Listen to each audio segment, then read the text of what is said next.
Good afternoon, South Africa. Welcome to Afternoon Express. I'm Bonnie Mbuli. Today is World Diabetes Day, so it's only apt to talk about diabetes in the loft today. So first up, we're joined by Gabriel van Wesemer, who's a 13-year-old boy who suffers from type 1 diabetes. He started a YouTube channel to raise awareness. He also is going to share some diabetes-friendly recipes with us. We also have a doctor in the loft to talk to us about the different types of diabetes and how they can be treated. In the kitchen, Danilo's entertaining. Indeed, we are. Good afternoon, South Africa, and welcome to Afternoon Express. It's a brand new week, and I hope your weekend was so special. Thanks for joining us on the show today. I'm so excited to have my kitchen mama with me again, Abigail Donnelly. Thank you. Yeah, you probably should. You're one of my favorite people to cook with in this kitchen. You always have the coolest recipes. Oh, thank but you. today it's special to have you because you also have diabetes. I do. I'm type 2. Okay. I got it when I was pregnant many years ago. Huh. And so today on the show, you're going to be showing us how to make a diabetes-friendly recipe. This is one of your personal favorites. It is. So it's sweet potatoes, and I always think, I always want carbs. There's always that urge for a bit of carb. So to stay away from the bread and the kind of not the great things, is always believe that a sweet potato, because of the packed full of fibre that it has, it kind of stabilizes the sugar a little bit, or just gives a little bit. I mean, obviously not in copious amounts, but I think definitely better than a normal potato. Awesome. So if you want a sneak peek into the recipe details, you want it on your mobile device, you've got to SMS the keyword chips to 33650. It'll cost you 150, and your free SMSs don't apply. And then also later on, right here on Afternoon Express, we've got another special guest coming to join us. As Bonnie said, he's going to be making us some incredible dishes on the show. Now, speaking of that guest, there are two types of diabetes, which we've already mentioned here today. And most people who do have this disease have either type 2 diabetes, which is mostly caused by a sort of lifestyle. It's unhealthy eating, lack of exercise, and many other factors. But some people are unfortunate enough to live with type 1 diabetes, which is not caused by lifestyle and rather caused by a problem with the pancreas. One such person is young Gabriel van Wesemer, who has taken it upon himself to raise awareness about the disease.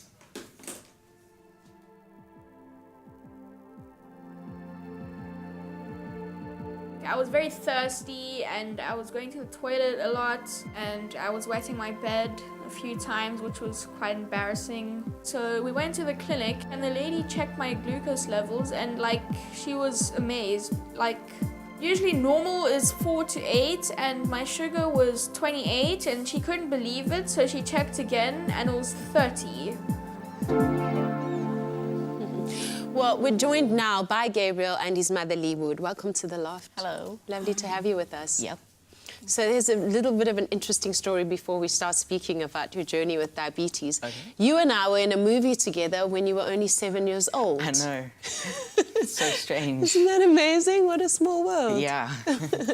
How are you doing? I'm good, thanks, and you? Well, you've grown up to be a very handsome young man. Thank you. So tell us about the first time you found out that you had type 1 diabetes. Well, I was with my dad on holiday in Pretoria, and then I was very thirsty, and I was just drinking the whole day, and I wet my bed a few times, and I was just going to the toilet all the time. So and how old were you at this stage? I was 12. It was last year. Okay. And when we got back to Cape Town, we have a friend, Roxy. She has a friend who has a daughter who also has type 1 diabetes. So she said that maybe we should go and check it out at the clinic. So we went to the clinic at this pharmacy, and when she checked my levels, it was 28, which is really high because normal is 4 to 8. So then she checked it again, and then it was 30. So she said we must go straight to the doctor. So we went to the doctor, and then the doctor sent us straight to the hospital. And then the hospital I went to was Christian Barnard. And then Christian Barnard sent us to Skier, where they told us... No. So it was quite severe, basically, because it escalated quite quickly. Yeah. And how did you feel when you found this out? Well, I was very sad, but, I was also very surprised because, I didn't really know much about diabetes, and then I didn't think that you could get diabetes at such a young age. Young age, yes. And how did you feel as mom to hear these news? Wow, I was totally shocked. You kind of, when my friend suggested to go and check, I was like, but he's only 12. He's 12. Like, diabetes, you know, because you kind of don't know much about it. And when I found out, it was a huge shock because we were just about to immigrate to the Netherlands 3 weeks later. Oh, my goodness. So it was like, oh dear. Turned your world upside down. Yeah, big time. What is type 1 diabetes and how does it manifest itself? Gabriel can tell you that. Well, type 1 diabetes is when your pancreas doesn't produce insulin, so then you have to inject insulin manually. Whoa. Yeah. How has this changed your life, just on a practical day-to-day basis? Well, it's quite a lot to think about during the day, because firstly, before I eat, I have to check my levels, or if I'm feeling low, then I have to check it. But also, like, it affects my sport a lot, because if I do a lot of sport and I'm doing a lot of exercise, then that causes my sugar levels to go down. So then I have to stop and I have to have something to eat, like something with a lot of carbohydrates, like a fruit or a sweet or something like that. Yeah. So it's quite a mission sometimes, but it's starting to kind of be part of my life.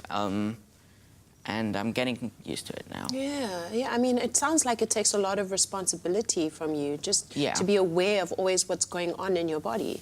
But then you didn't let this get you down. You started a diabetes kitchen on YouTube. Yeah. How did that come about? Well, when I first got diabetes, at the hospital they suggested that I just take out a few things and then just carry on taking insulin. But then, like, as a goodbye gift from a friend, we got Tim Noakes' book. And then we started doing research on the low-carb diet and how it's really good for diabetics and also normal people, but especially diabetics. So then I decided I want to create awareness within diabetics that they should be eating a low-carb diet. Because it's just going to make their life a lot easier. Yeah. And yeah. Yeah, and do you enjoy making the recipes? Yeah, it's really fun. Yeah. Because also when I was small, I always wanted to be a chef. Oh. So that's also it's really So cool. it was perfect timing. Yeah. You've also brought along a friend. Please Yeah. introduce us. So my biggest passion is animation. So I thought maybe there's a type of animation called stop frame animation, where you take a picture and you move it, and then you take a picture and move it, and then you speed it up, and then it creates an animation. So I made this little puppet over here with wire and some material. So he's kind of going to be like on the sideline giving facts about why you shouldn't eat bread or why you should eat broccoli or, you know, stuff like that. So what stuff can you eat and not eat in your diet? Well, I can't eat stuff with grains like bread, pasta, cake, all those kind of things, and I can't eat sugar either. It's basically stuff with a lot of carbohydrates. Yeah. So, like, meat and vegetables is fine, but also people think fruit is good sometimes, but actually fruit has a lot of sugar, so it's mainly vegetables and meat that I can eat, and I can't eat bread and stuff. Which is actually generally healthy for everybody. Yeah. You've got it under control, it seems. Does that mean you still have to take insulin, and how much do you take if you do? So I still have to take insulin, but not a lot. So I knew this girl that used to take around 15 units of insulin at break time at school. Like, she used to have a triple-decker sandwich and a chocolate bar, and she was also a type 1 diabetic. And I usually take around 5 to 6 units for my school lunch. So that's, like, a lot less. Wow. And do you inject the insulin yourself? Yeah. Wow. And is that just a process that happens quickly? You're used to it? Yeah. You don't make a fuss about it anymore? No. And I wasn't really scared of needles before, so it just also made that easier.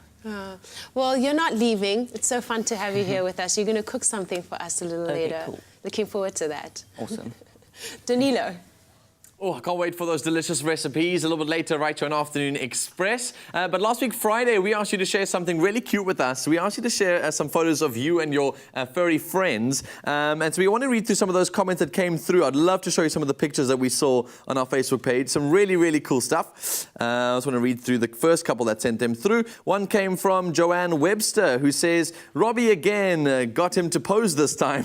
Has his insulin twice a day, sadly gone blind in one eye, and eyesight is going in the other, but still loves his walks and gets around the house just fine.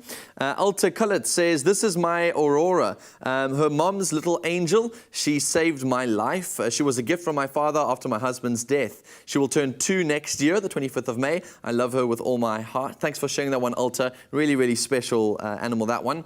And Joanne Webster says, my 10-year-old Robbie, who is diabetic for 2 years now. Nicole also saying, my buddy boy and I, with a cute little photo there posted. And the reason why we're asking you guys to post these really cool photos of you and your furry friends is because a little bit later on, we're going to be speaking about how dogs can get diabetes and animals can get diabetes too. So make sure you guys stay tuned to that conversation later, right here on Afternoon Express. After the break, Abigail and myself get cooking in the kitchen. Don't go anywhere. Express yourself. Express yourself. Now, according to the International Diabetes Federation, South Africa, as of 2015, about 2.7 million people are living with diabetes. We also have the highest rate of obesity in sub-Saharan Africa at about 26% of the population, which is a big contributor to diabetes. We're back with Gabriel, who lives with type 1 diabetes, along with his mom, Lee, and we're joined now by Dr. Neville Wellington. Welcome to the Loft, Doctor. Thank you for having me, Bonnie. Cool. So what are the different types of diabetes that are out there, and what are their causes? So there really are 2 main types, and then we have a number of other types. Probably the most important of the other types is gestational diabetes, which is diabetes that occurs first in pregnancy. But the main types are the type 1 and type 2 diabetes, and it's probably best to talk about them because gestational diabetes is really can lead into type 2 diabetes as well. I think Abigail mentioned that she developed type 2 diabetes from pregnancy. And so type 1 diabetes is really a problem with the pancreas not producing insulin. We believe that it's due to an autoimmune damage that's done to the beta cells of the pancreas. Beta cells are the cells that produce insulin. And that then means that you can't produce enough insulin for yourself. You can't then control your glucose levels because insulin is very important for controlling glucose levels. Okay. And you therefore need to inject yourself with insulin. But with type 2 diabetes, it's a different story. It's not so much that you don't produce enough insulin, it's just that the insulin doesn't seem to function properly.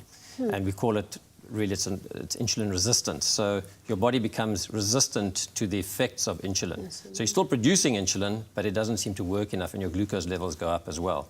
So you're not controlling your glucose levels as well.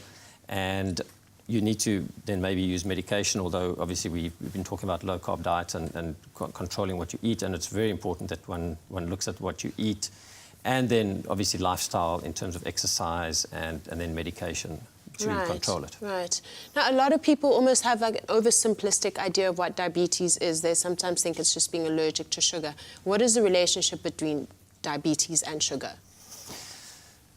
That's an excellent question.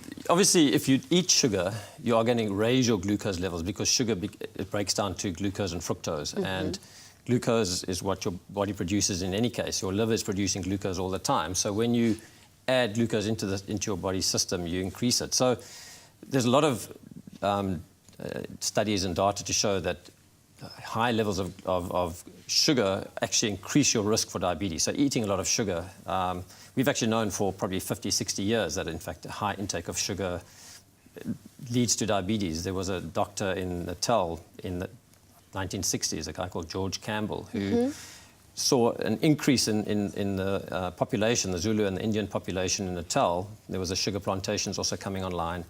And they had a huge intake of sugar, and many of them became diabetic. And he actually worked out that it took about 20 years for somebody to become diabetic, but they needed about 22 teaspoons of sugar a day for 20 years, and they could end up with diabetes. Now, we get sugar in our diet in many different forms. And the big intake of sugar comes through fizzy drinks, sugar drinks, fruit juices, and then obviously all the other carbohydrates that we eat, the sweets, the cakes, the high-carb breads and cereals and that sort of thing. So we're getting sugar all the time in our Yeah, diets. and increasingly so. Unfortunately, Yeah, yes. yeah. And where are we as the South African public in terms of our awareness of diabetes?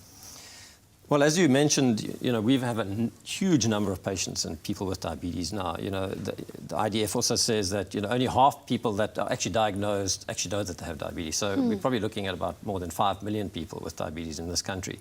And I think more and more people are becoming aware. You can literally be in a group, in any group, and somebody will know a diabetic or will be diabetic in this country. And so it's a major, major problem. We're just starting to see the effects of that. Our obesity rates are incredibly high, and it's climbing all the time. And unfortunately, that's just due to this high sugar industry and high sugar diet that we're eating at the moment. So, but the awareness is growing exponentially. I think everybody's aware, and it's fantastic that you have programs like this that are actually looking at this. Absolutely. What are its symptoms? And I mean, obviously, early detection is obviously beneficial. Yes, so for type 1 diabetes patients, the symptoms become very obvious very quickly. It develops quite quickly. There's a disease, so Gabriel mentioned being thirsty, losing weight, passing urine a lot, getting infections. Type 2 diabetes don't necessarily get symptoms quite quickly. In fact, evidence shows that patients can have diabetes for up to 7 years before they actually realize that they've got it.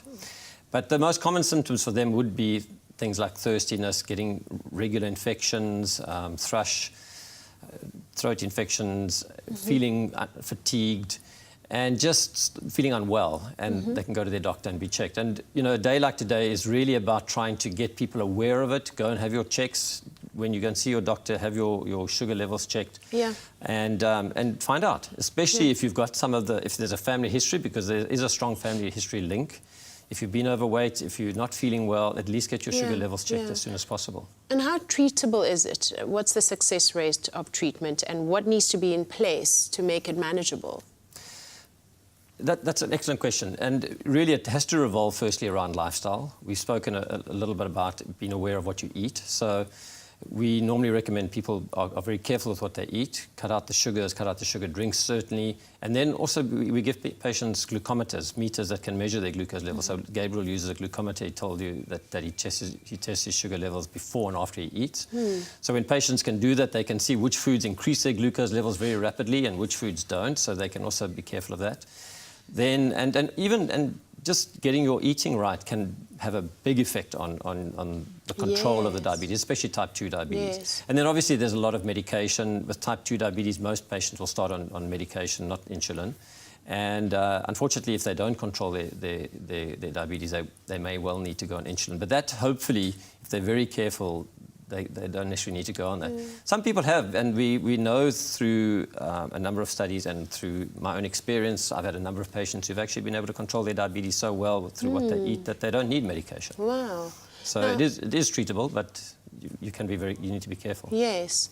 Now, to both Lee and Gabriel, now that it is manageable, do you find that there are any surprises along the way, or does it kind of just stay the same in terms of what you have to do to keep it at bay?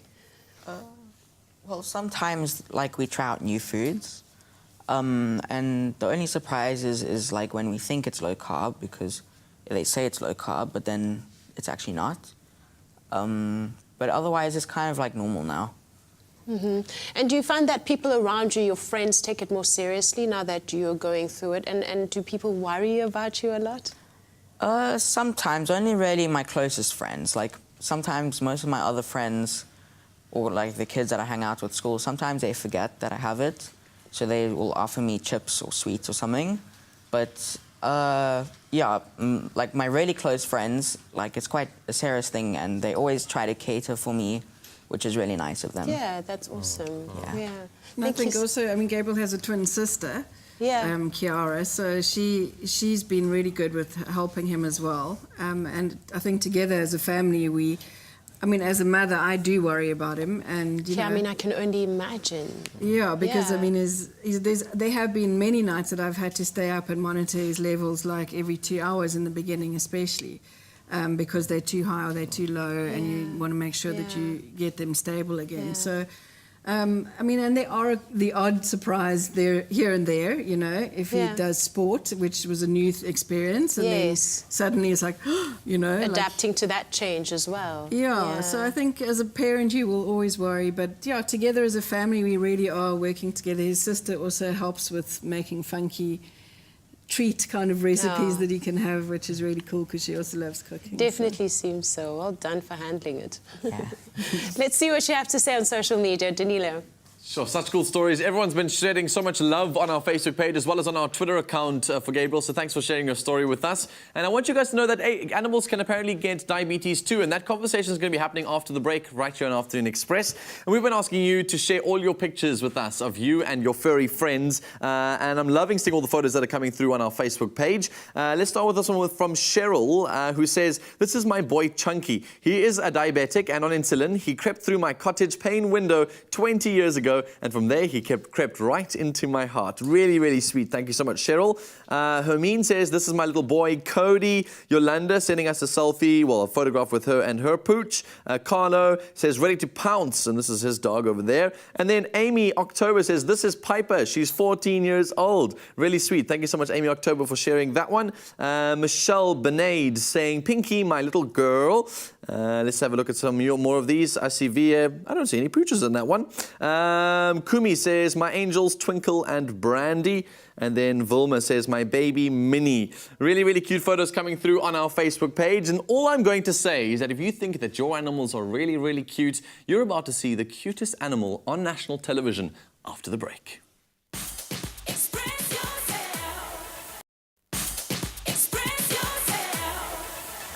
Welcome back to Afternoon Express as we discuss the very important topic of diabetes. Now, before the ad break, I mentioned that we're going to be seeing the cutest pooch ever on national television. And no, it's not me. It is this cutie over here, Bella, and joining us in the studio today is a very special guest. Today we learned about the causes of diabetes and how we can manage it. But did you know that your pet can get diabetes too? We're joined now by veterinary surgeon Danny Korb to learn more. I had to learn that word before we even came into our studio today. Welcome. Thank you. Thanks for having me. And welcome to little Bella over there. Hi, this is Bella.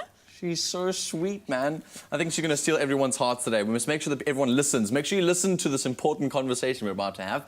How do dogs or animals get diabetes? Well, much the same as humans. Animals can get type 1 and type 2 diabetes.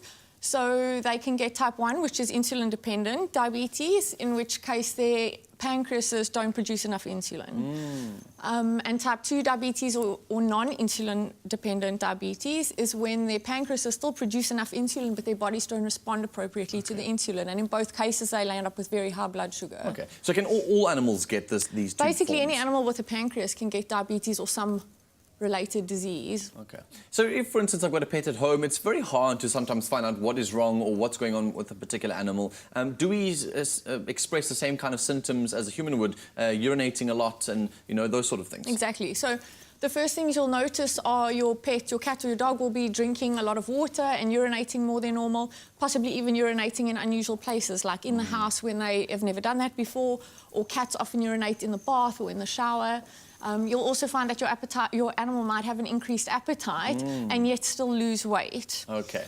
Dogs can develop cataracts in their eyes quite rapidly, so their eyes become snow white and they become blind.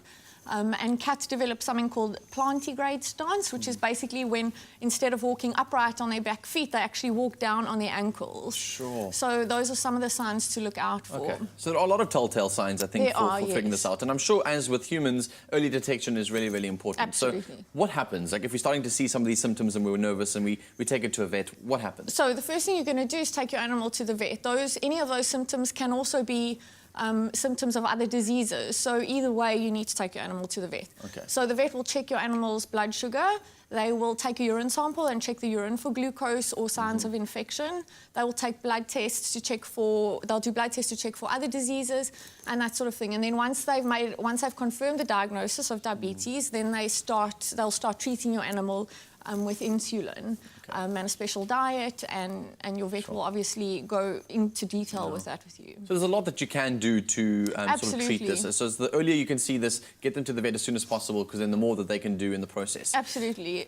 What happens if we want to prevent our animals from getting type 2 diabetes? What can we do to make sure that they're eating a healthy diet? Right, so a lot of diets, a lot of animal foods nowadays are very high in carbohydrates, which can sometimes be problematic. And a lot of people like to feed their pets treats, and your pets land up becoming really overweight. We are often busy, we have busy lifestyles, and we don't get a chance to exercise our animals. So they'll end up becoming fat and inactive. And people think that's cute. And exactly, and it's unfortunately not cute at all. So those are certain things that you can do to try and prevent the disease. What about table food? I know this is always a big controversial thing. Buying pet food is a lot more healthy for the animals because it's balanced diets, etc. But what about table food? If we do know that our dogs or our animals or cats are leaning more towards being a type 2 diabetic, is there a way for us to feed them more vegetables or less carbohydrate intensive foods? Table scraps, as a rule, are a big no-no unless you're cooking specifically a balanced homemade diet for your pet.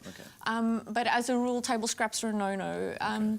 If your pet does have diabetes, your vet will put your animal on a prescription diet, a special diabetic diet, which is high in fiber, low in carbohydrates, low in fats. So definitely a prescription diet if your animal does have diabetes. And nowadays, the good quality pet foods are very balanced. Your pets don't need anything else. If you want to give your pet a treat, get them dog biscuits, or you get little cat treats as well. Rather stick to those things. Sure. So you mentioned that most animals do get diabetes or can have diabetes if they've got a pancreas. So what are the animals that don't get diabetes?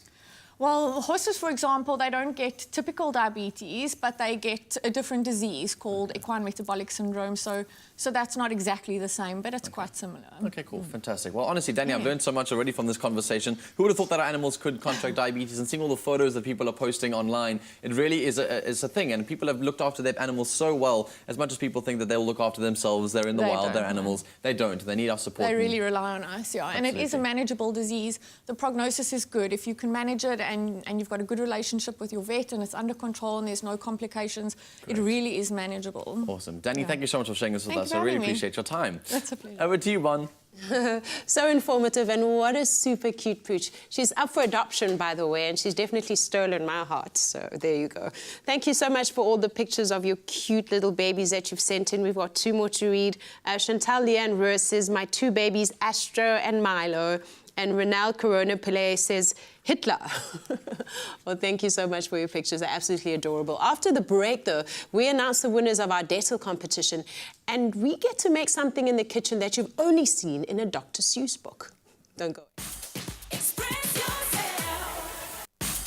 Express yourself. Welcome back to Afternoon Express. I will not eat them in a house. I will not eat them with a mouse. I will not eat them in a box. I will not eat them with a fox. I will not eat them here or there. I will not eat them anywhere. I do not like green eggs and ham. I do not like them, Sam I am. Yes, as none other on Afternoon Express, Gabriel's going to be making us green eggs and ham. Would you ever have thought of creating something like this? So what exactly makes green eggs and ham? Well, you need spinach, you need eggs, you need ham, butter. Don't use seed oils because it's a really unhealthy form of fat. So butter or coconut oil or olive oil is the best. Okay. And then cheese and cream. Yummy. And then spices if you want. Well, I'm very excited to get baking with you because I know Dr. Seuss would be very proud of us because you're making his official dish. But this time you're making it sound so delicious because I think you would say, I will eat them, Sam I am, because they sound so good. So let's get started. So first you need to put the ham in the sort of base. Can I do one with you? I'm going to copy you at the same time. Cool. So we'll do that, so we'll do this side. So you make it like a cup to hold the egg and cheese and stuff. Oh, yummy. And then just do that. On all of them. Let's just do a couple just to show everyone how it's done. Yeah. Cool, so we'll do it like that. That's 1 row is enough. And then you can put your cheese or spinach first. Oh, yummy. Just gotta... I guess the cheese is also a nice binding agent. And yes, obviously with all of those who are have got diabetes, this is a great ingredient to use. Yeah. Cool, so I'm going to throw this in there. I'll do the other 3. You can carry on with this one. Cool. Then you can also put spinach... Well, you must put spinach in. And that makes the green part. Have you? That's obviously the green eggs from the green eggs and ham side of things. But did you have to obviously get quite creative with the way that you eat? It must have been quite exciting for you to play around with recipes. Yeah, it's really cool. Because you have to combine all of the different nutrients in, all of your vegetables, all your greens that Mom always said you have to put in your stuff, and now you have to make it taste delicious. Yeah. Which is awesome. So I'm glad that you've played around quite a lot. Cool. You throw in some spinach, and you can use alternatives like you said. What about like rocket? But too bitter. You can use rocket, but I don't like rocket. Okay. That's totally okay. Cool, I'm gonna add a little bit more spinach to this one. Then what's next? Then you gotta pour some cream into the eggs. Should we not do it in here and rather whisk it in here? Is that probably gonna be easier? Yeah. Let's try that. Cool, so just like that. I've got the whisk. Put that in there. We're basically making scrambled eggs. Yeah. Cool, can I do that for you? Yeah, sure. I like cooking with you. He should come back more often because Clem never lets me make anything. He always does it himself. So this time I actually get to do something. Cool. So is this your recipe? Yeah. Adapted from a whole bunch of stuff that you've seen online and played with. Cool. I think that is looking good. My last yolk is officially done and dusted. Cool. What's next? So then you gotta pour it into the cups. Sure, should we do something very wise? Let's pour this into there. Aha! Much easier. Leave 2 young men into the kitchen. We will make a plan. Cool. So then you into there. pour it in. Yummy. So this is going to act as a sort of binding agent. It's the main sort of protein that's being thrown in there with that and your ham. And your cheese, I guess. So it's basically a whole bunch of protein. Yeah. The gym jocks are like, yo, bro, this is a great after gym snack, bro. Hey? Cool. And then what's last? Is that it? Then you can just add salt and pepper if you want. Yummy. And throw a bit of paprika on there, I think, is a nice idea, just to kind of get those flavors in. And then this basically goes into the oven for 20 minutes at 180 degrees. Okay, delicious. Obviously, fill up the whole tray so that you can make it look delicious and make a lot more of them. And they're nice things that you can sort of keep as daytime snacks throughout the day. Yeah, you can put them in the fridge or even the freezer, and then you can just warm them up. Right. That also works. Very well done. Yeah. Just like that, you might have dinner for your diabetic friends, or maybe just a little bit of a snack throughout the week. Really, really healthy stuff we're making on the show today. So if you want to get the recipe for this one, you need to go to our website, afternoonexpress.co.za. There you can find all the ingredients and the shopping list available for you there too. It's afternoonexpress.co.za. Now, we've been asking you to share your top must-have items for the perfect summer to stand a chance to win a fantastic summer selfie hamper, which includes Dettol Even Tone goodies, an LGX cam phone, and the Striker Pose selfie stick. Congratulations to our finalists, and here they are. First up is Victoria Nisa Langa. She says, hello and happy Wednesday to everyone in Afternoon Express. Here's a picture of my foremost simple yet very important must-have items for the perfect summer holiday. And she's got her jean pant, she's got a towel, she's got some Dettol and a piece of lemon. Thank you so much for sending that in.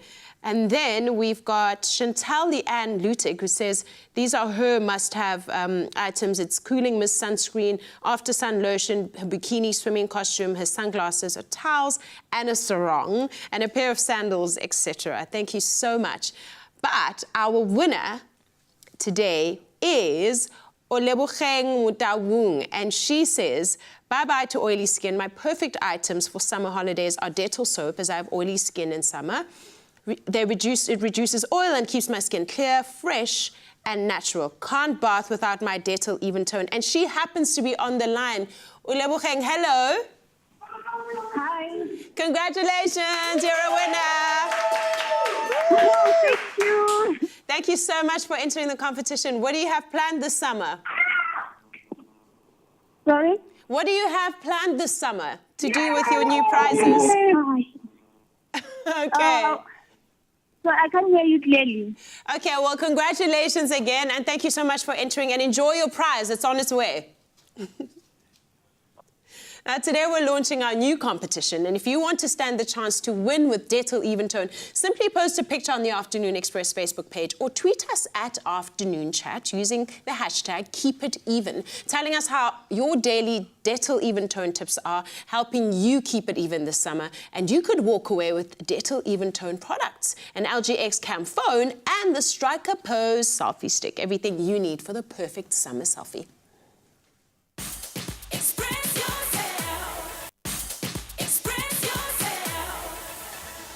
Welcome back to Afternoon Express. What an incredible show we've had so far, filled with cuteness to knowledge to delicious food. It's been one jam-packed Monday on Afternoon Express, hasn't it? Yeah, absolutely. Now, there's one other very important question. We didn't get a chance to get to it about diabetes.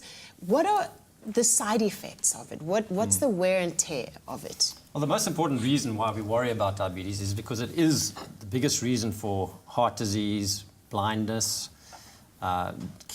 kidney failure, amputations of the legs and that.